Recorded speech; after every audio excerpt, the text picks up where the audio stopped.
आपने ये audio book सुनने का फ़ैसला किया। आपको लगता है क्या ये फ़ैसला आपका था, है ना?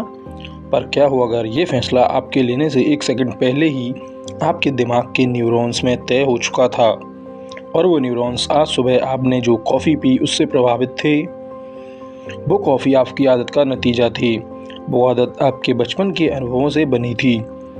ये अनुभव आपके जीन्स और आपके कल्चर का नतीजा थे। वो जीन्स आपके लाखों साल के एवोल्यूशन का नतीजा थे। तो वो फैसला किसने लिया, आपने या कारणों? कॉजेस की एक ऐसी अंतहीन चेन ने जिसका सिरा बिग बैंग तक जाता है।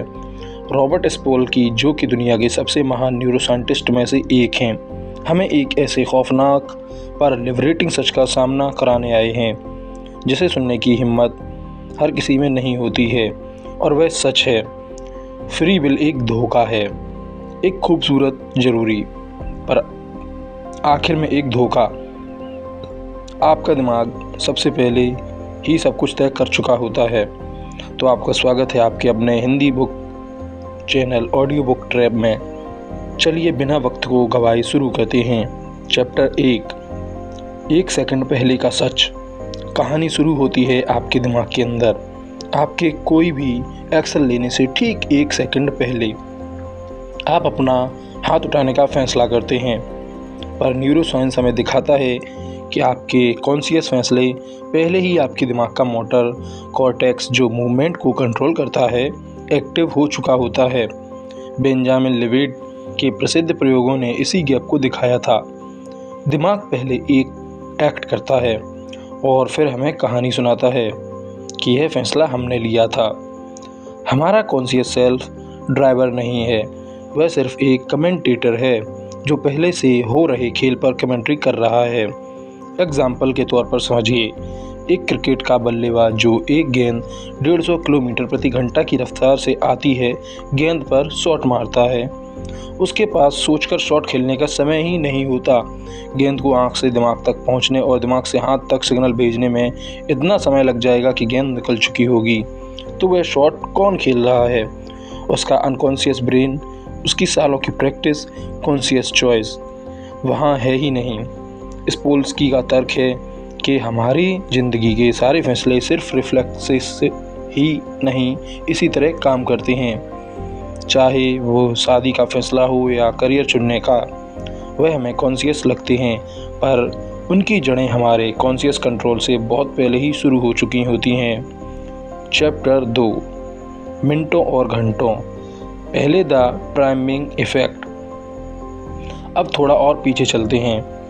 आपके फैसले लेने से कुछ मिनट या घंटे पहले आपका दिमाग एक वैक्यूम में फैसले नहीं लेता। वो लगातार अपने माहौल, एनवायरनमेंट से प्राइम्ड प्रभावित होता रहता है। आपके आसपास की अदृश्य चीज़ें आपकी सोच को शेप कर रही होती हैं। अगर आप एक गर्म कप कॉफ़ी हाथ में पकड़ें तो आप सामने वाले इंसान को ज़्यादा वार्म और फ्रेंडली जज करेंगे। अगर आप एक हार्ड क्लिपबोर्ड पर कोई फॉर्म भरें तो आप ज़्यादा रिजिड और अनकम्प्रोमाइजिंग हो जाएंगे। ये सब सबकॉन्शियस लेवल पर हो रहा है। एग्जाम्पल समझिए, एक प्रसिद्ध स्टडी में जजों को पैरोल देने के फैसले लेने थे। रिसर्च ने पाया कि जज लंच ब्रेक से ठीक पहले 0% पैरोल देते थे और लंच ब्रेक के बाद ठीक उनका पैरोल देने का रेट 65% तक पहुंच जाता था। क्यों? क्या कैदी बदल गए थे? नहीं, जज का ब्लड शुगर लेवल बदल गया था। एक इंसान की आज़ादी इस बात पर निर्भर कर रही थी कि जज भूखा था या नहीं। फ्री विल कहाँ है? ऑथर कहते हैं कि हम हर पल सेंसरी के उस संवेदी संकेतों से बॉम्बर्ड हो रहे हैं जो हमारे फ्री विल को हमसे पूछे बिना एक खास दिशा में धकेल रहे हैं। आप सोचते हैं कि आप चुन रहे हैं, पर ज़्यादातर समय आप सिर्फ रिएक्ट कर रहे हैं। चैप्टर 3 दिनों और महीनों पहले हार्मोन्स का खेल। अब और पीछे चलते हैं। पिछले कुछ दिनों या महीनों में आपके शरीर में क्या चल रहा था? आपके हार्मोन्स टेस्टोस्टेरोन, एस्टेस्टेरोन, कॉर्टिजोल, ऑक्सीटोसिन, यह केमिकल्स आपके दिमाग के वॉल्यूम नोब्स की तरह हैं। ये तय करते हैं कि आपका दिमाग किसी सिचुएशन पर कैसे रिएक्ट करेगा। अगर आप टेस्टोस्टेरोन लेवल को हाई रखते हैं तो आप ज़्यादा रिस्क लेने और कम्पीट करने के लिए तैयार हैं। अगर आप ऑक्सीटोसिन लेवल हाई रखते हैं तो आप ज़्यादा ट्रस्ट और एम्पैथी महसूस करने के लिए तैयार हैं। ये हार्मोन्स आपकी पर्सनालिटी को दिन प्रतिदिन और प्रति घंटे बदलते रहते हैं। एग्जाम्पल समझिए, एक फाइनेंशियल ट्रेडर एक स्टडी ने पाया कि जिन ट्रेडर्स का मॉर्निंग टेस्टोस्टेरोन लेवल हाई रहता है वो उस दिन ज़्यादा प्रॉफिट कमाते हैं। क्यों? क्योंकि हाई टेस्टोस्टेरोन उन्हें ज़्यादा कॉन्फिडेंट और ऑप्टिमिस्टिक बनाता है, पर यही हाई टेस्टोस्टेरोन उन्हें रेकलेस लापरवाही बनाए रखता है। उनकी फ्री विल से लिए गए फैसले असल में उनकी सुबह की बायोलॉजी से चलाए जा रहे होते हैं। स्ट्रेस इसका सबसे बड़ा उदाहरण है। जब आप हफ्तों तक क्रॉनिक स्ट्रेस में रहते हैं तो आपके दिमाग में कॉर्टिसोल भर जाता है। यह आपके दिमाग के प्रीफ्रंटल कॉर्टेक्स सोचने समझने वाला हिस्से को कमज़ोर कर देता है और एमिगला वाला हिस्सा जिसमें डर होता है उसे मजबूत कर देता है। आप रेशन फैसले लेने की क्षमता ही खो देते हैं। आपका दिमाग हाईजैक हो चुका होता है। चैप्टर 4 किशोरावस्था, दिमाग का दूसरा जन्म। अब हम सालों पीछे जाते हैं। आपकी ज़िंदगी किशोरावस्था में है। यह ज़िंदगी का वो तूफ़ानी दौर है जहां आपका दिमाग एक कंस्ट्रक्शन साइट की तरह होता है। खासकर आपका प्रीफ्रंटल कॉर्टेक्स जो इम्पल्स कंट्रोल, प्लानिंग और रिस्क असेसमेंट के लिए जिम्मेदार है, वह अभी बन ही रहा होता है। वो 25 साल की उम्र तक पूरा तरह से मैच्योर नहीं होता। यही वजह है कि टीनेजर्स इतने बेवकूफ़ी भरे और रिस्की काम करते हैं। तुमने ऐसा करने से पहले सोचा क्यों नहीं? ऑथर कहते हैं क्योंकि वो सोच ही नहीं सकते थे। उनका हार्डवेयर अभी पूरी तरीके से इंस्टॉल ही नहीं हुआ था।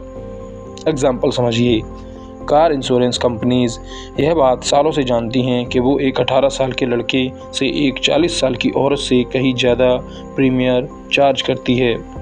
क्यों?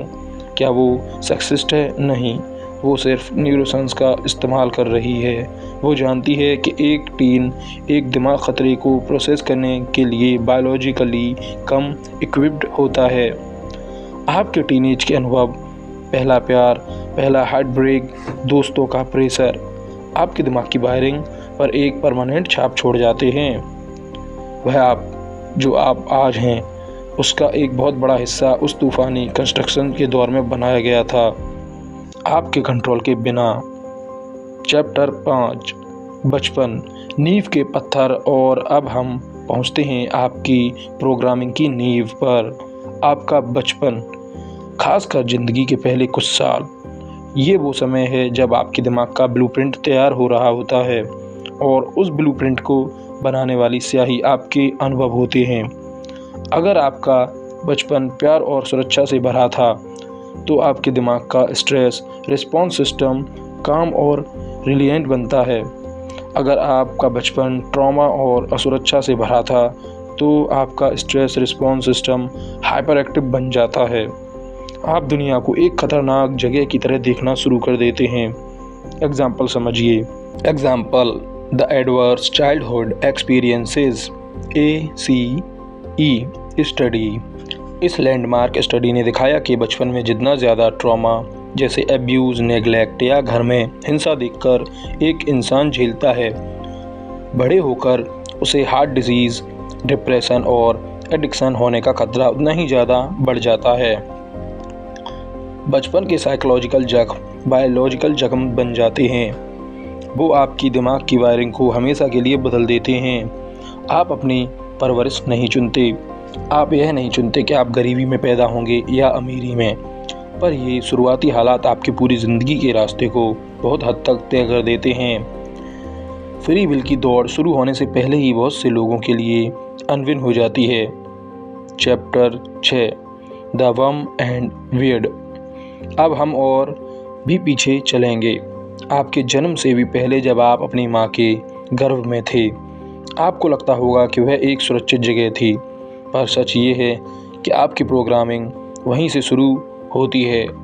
आपकी माँ जो खाना खा रही हैं वो आपके दिमाग के विकास को शेप कर रहा है। अगर आपकी माँ बहुत ज़्यादा स्ट्रेस में हैं तो उसके हार्मोन्स कॉर्टिसोल प्लेसेंटा को क्रॉस करके आपके दिमाग में पहुंच रहे थे और आपके दिमाग की स्ट्रेस सर्किट को जन्म से पहले ही हाइपर सेंसिटिव बना रहे थे। एग्जाम्पल समझिए, Dutch hunger winter study. World war 2 के दौरान हॉलैंड में एक भयानक अकाल पड़ा था। जो बच्चे उस अकाल के दौरान अपनी माँ के गर्भ में थे तो जब वो बड़े हुए तो उनमें ओबेसिटी, डायबिटीज़ और स्किज़ोफ्रेनिया होने का रेट बाकी आबादी से बहुत ज़्यादा था। क्यों? क्योंकि उनके जीन्स उनकी कमी के माहौल के हिसाब से प्रोग्राम हो गए थे। फिटल प्रोग्रामिंग, यह एक कॉन्सेप्ट एक बेहद बड़ा साइंटिफिक ब्रेक थ्रू है। और फिर आते हैं आपके जीन्स, वो डीएनए जो आपको आपके माता पिता से मिला।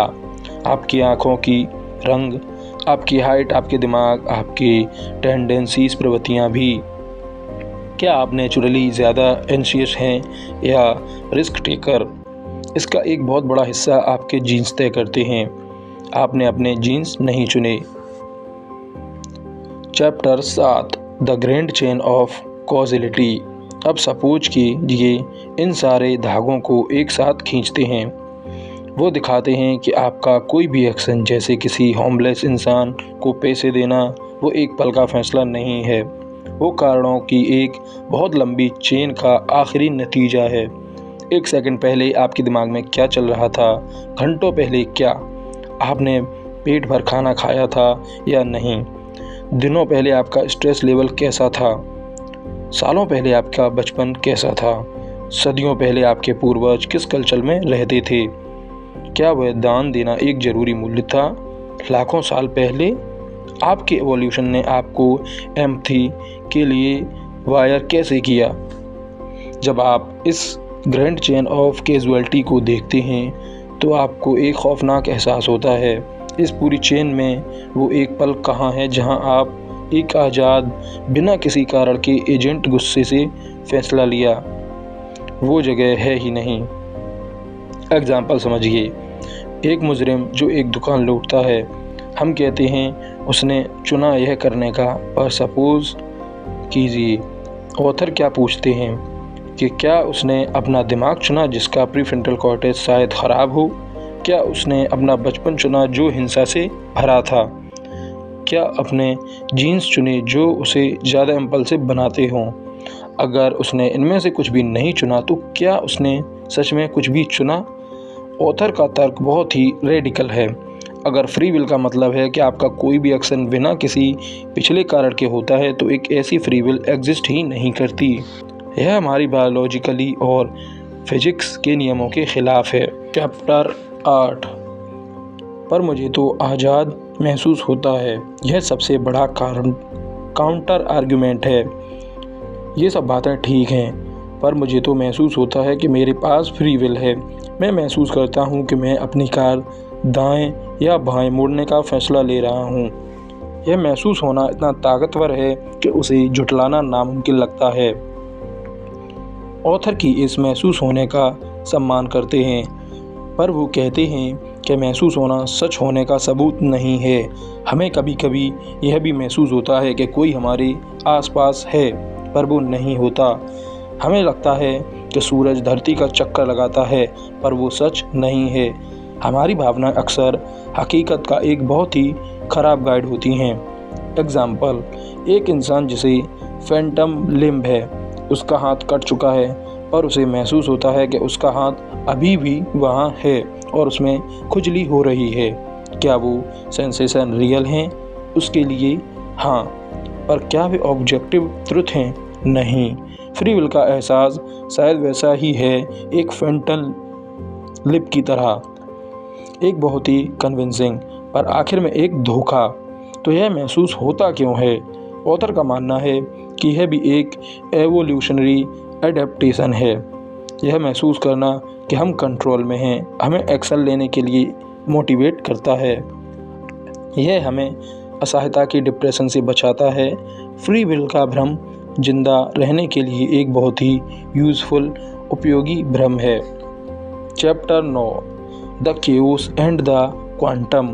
कुछ लोग फ्री विल को बचाने के लिए दो साइंटिफिक आइडियाज़ का सहारा लेते हैं।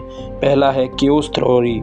यह कहता है कि कुछ सिस्टम जैसे मौसम इतने ज़्यादा कॉम्प्लेक्स होते हैं कि वो अनप्रेडिक्टेबल हो जाते हैं, पर ऑथर कहते हैं कि अनप्रेडिक्टेबल होना अनडिटरमिन्ड अनिर्धारित होने जैसा नहीं है।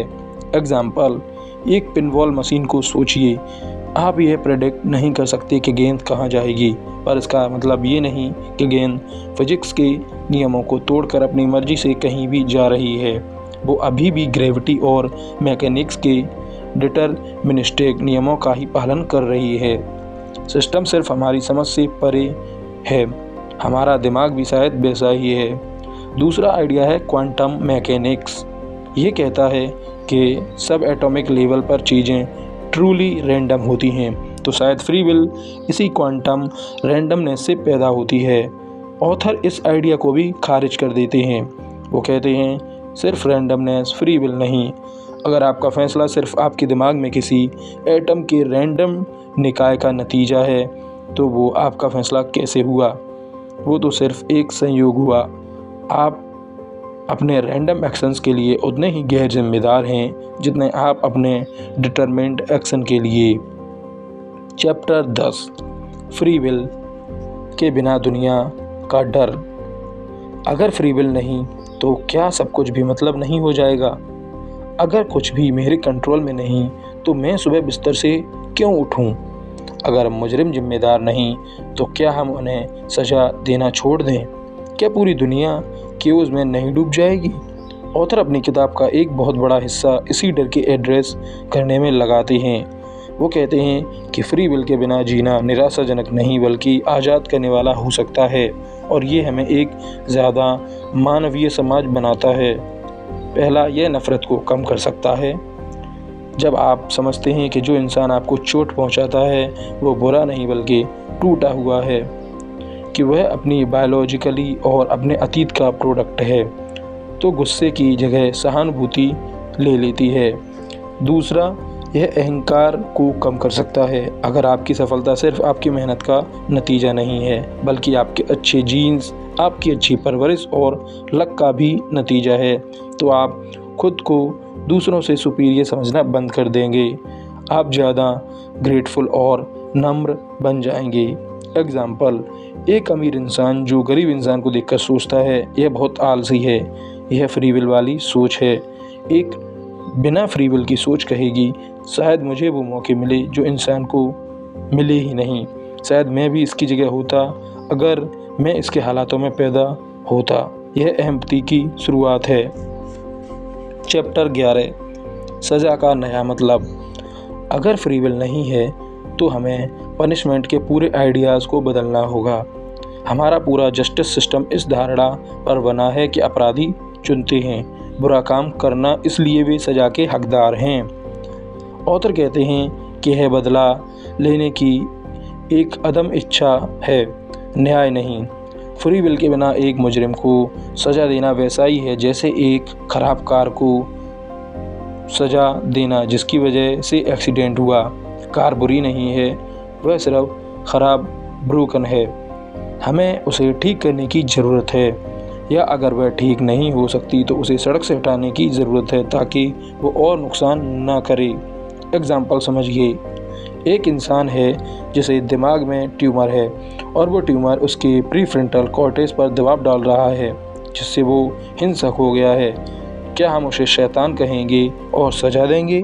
नहीं, हम कहेंगे कि वो बीमार है और उसे इलाज की ज़रूरत है। ऑथर का तर्क है कि हर अपराधी किसी न किसी लेवल पर बीमार है। उसकी बीमारी शायद ट्यूमर जितनी साफ ना दिखे, पर वो उसके बचपन के ट्रॉमा या ब्रेन केमिस्ट्री में छुपी है। इसका मतलब ये नहीं कि खतरनाक अपराधियों को आज़ाद छोड़ दिया जाए।